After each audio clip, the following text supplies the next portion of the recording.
Chaco.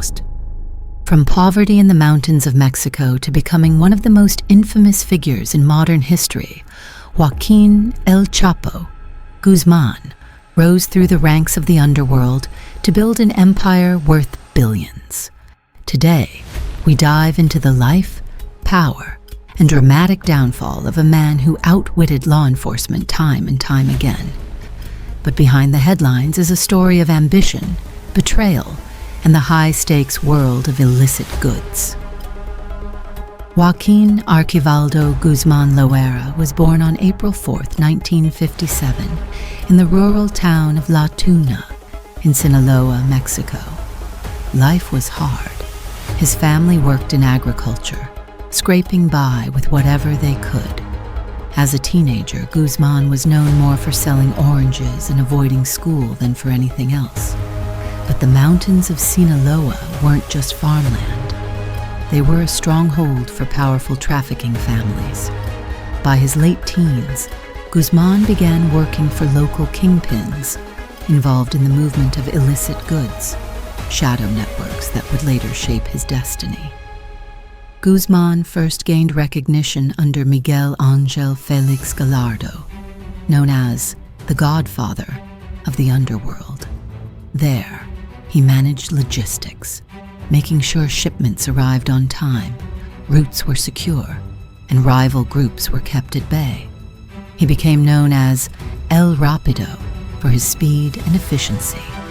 He wasn't just a follower, he was a strategist. And when Gallardo was arrested in 1989, Guzmán broke away, founding his own organization, the Sinaloa Federation. This marked the beginning of a new era in global trafficking.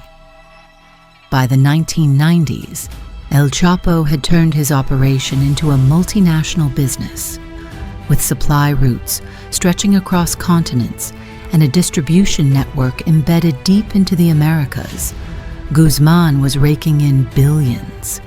He used tunnels, submarines, and private aircraft to move illicit goods.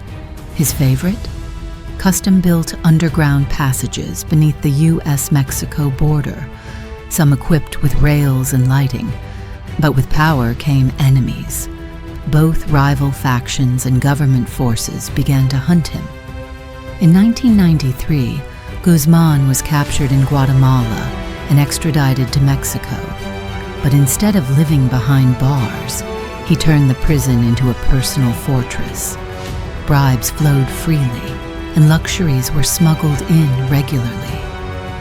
After nearly 8 years behind bars, in 2001, Guzmán pulled off one of the most notorious prison escapes in history, reportedly hiding in a laundry cart, rolling right out the front door.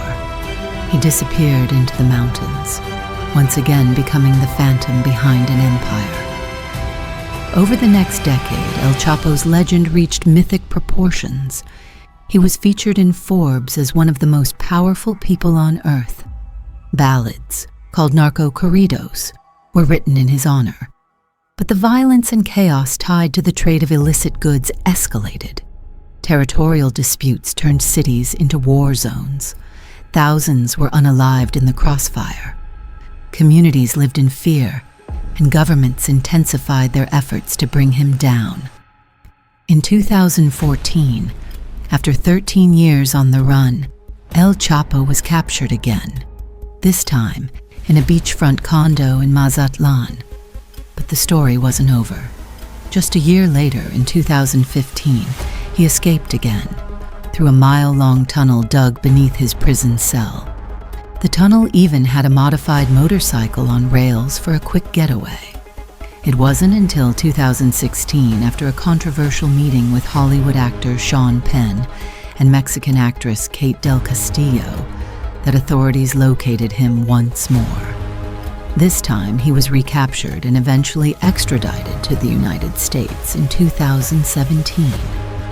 In 2019, El Chapo stood trial in New York. The courtroom was filled with former allies turned witnesses, shocking testimonies, and stories straight out of a crime thriller. He was found guilty on all counts and sentenced to life in a maximum security prison known as the Alcatraz of the Rockies. Today, he remains there, isolated from the empire he once ruled.